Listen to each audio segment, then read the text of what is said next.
Bombshell Senate Republican report reveals that the pandemic may have began with 2 separate lab leaks, not just one in Wuhan, dating back to the fall of 2019 in Wuhan, China.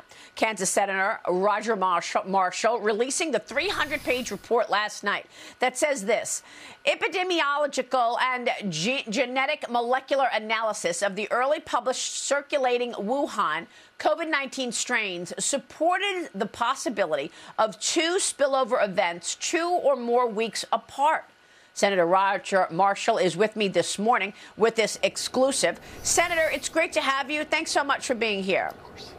Of course, Maria, this is big. It is a bombshell, right? That the preponderance of evidence shows that there were 2 lab leaks. The first one occurring probably somewhere around the September timeframe in a Wuhan laboratory, an unintentional lab leak sometime in September of 2019. The Chinese then began vaccine research, and we think that is when this epidemic, which became a pandemic, actually exploded. Most likely, they were developing this vaccine in a laboratory in the Wuhan University, working on primates. We think that's when some type of an aerosol was accidentally released from that laboratory, or a lab worker walked out of that with this very, very contagious virus.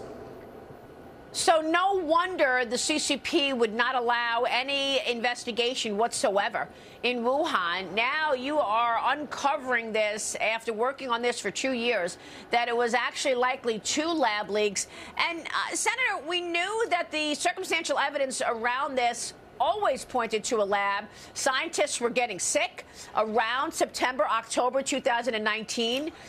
We also had a complete shutdown of electronic, data around that Wuhan lab.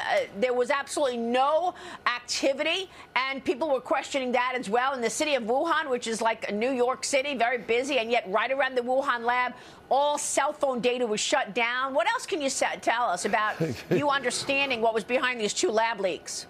Right, Maria. I think if we had a scale in front of us and we put all the evidence on one side that supports a natural spillover, the other on the lab origin of this, I think that 95% of that evidence is on the lab origin. You know, you mentioned some of the issues going on there, but certainly a lot of the intelligence is going on. They're going to talk about that in the House today. The epidemiology of this virus, the phylogenetic processes we go through would point towards this as well. And again, this virus was just too perfect. When it came out of that laboratory, it was too perfect. It fit like a key into a lock into human lung cells. Additionally, it had a segment called a furin cleavage site. It had another spot. It looks like they sliced it out of the HIV virus. They put that right next to the furin cleavage site. Look, this is just too perfect of a virus. And the Chinese have had their chance. The CCP has had their chance to tell us, to show us. They still won't show us the DNA lab bank that Dr. Xi put down as well. They continue to be complicit in this. And then we need to look at ourselves as well and think about all the mistakes that we've made. Why did the NIH continue to hide information from us, as well as the other government agencies? USAID, the Department of Defense, continue to hide information from Congress, doesn't let us see the truth as well. We need to learn from this mistake. We don't want this to ever happen again. Every one of your listeners has been impacted by this virus in one way or another, and we still don't know how it happened, where it came from, and perfectly know 100%. We certainly think the evidence points towards a lab leak, an unintentional lab leak, and the evidence points that they made that virus right there in Wuhan. Well, nice job uncovering all of this, Senator. We so appreciate it. So the bottom line is COVID-19 came from a lab. It was manufactured in a lab. It was funded with U.S. dollars. There was nobody in the United States to investigate that lab. And here we are. So my question is, how do we know this was not intentional?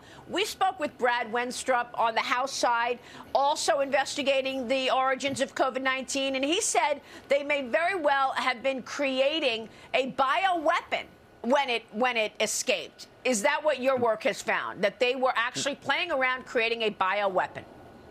Well, Maria, yes and no. So certainly people from the PLA and the CCP were working with labs in Wuhan. The Chinese certainly perceived bioterrorism, bioweapons as a threat. And just like they're responding to nuclear threats, they're responding to those as well. So they were developing countermeasures, vaccines, as well as offensive weapons. That's well documented in this report. But I want to emphasize, I think this leak was unintentional. They had no reason that they wanted to release this virus. I think that their hope is to collect the DNA of every plant, animal, virus in the world, every human in the world, and then figure out how to use those to make vaccines, precision medicines. I'm going to hope for the best, but we have to assume the worst. That's my job up here, is to protect our country. But what are we going to do about it now? So you've got the details now on that. It's likely a lab leak, 2 different labs. The Department of Justice just arrested 2 Chinese Americans for setting up and operating a secret Chinese police station in New York City, something that I've been reporting on now for months. China's foreign ministry pushes back, and they just claim it's just not true, saying China maintains a policy of non-interference in other countries, and these alleged police stations do not exist. How do you say they do not exist when we just arrested these 2 people who set it up? What is the CCP up to? First, you've got a lab leak from 2 different labs. Then you've got a police station in New York City. You've got a surveillance balloon throughout America for a week sending data back to Beijing in real time of our military installations. Right, Maria, certainly the CCP is attacking America on the air, the land, and the sea, as you described. And I do remember you talking about this months ago, and that's one of the reasons that we dropped legislation at the end of the last work period a couple weeks ago, setting up, asking for a 1-800 number to contact the FBI about this. All of our research, like yours, that's what I love about your show. You do the research. You're not shooting from the hip. You're one of the best research journalists out there, actually figuring out some of the details. And we appreciate that about you. Your listeners appreciate it, but you're right. It's absolutely true. These folks are out there basically operating like spies. There'll be more to come on this, and it's in your backyard. All right, Senator, I so appreciate all your words. We appreciate your work here. We're going to watch your leadership on this very important topic. It has affected all of us, as you said. Thank you, Senator. You're welcome. Thank you. Senator Roger Marshall is in D.C. this morning. Much more ahead this morning. Coming up, House Republicans reveal new evidence that more Bidens benefited from the family's overseas influence peddling. All the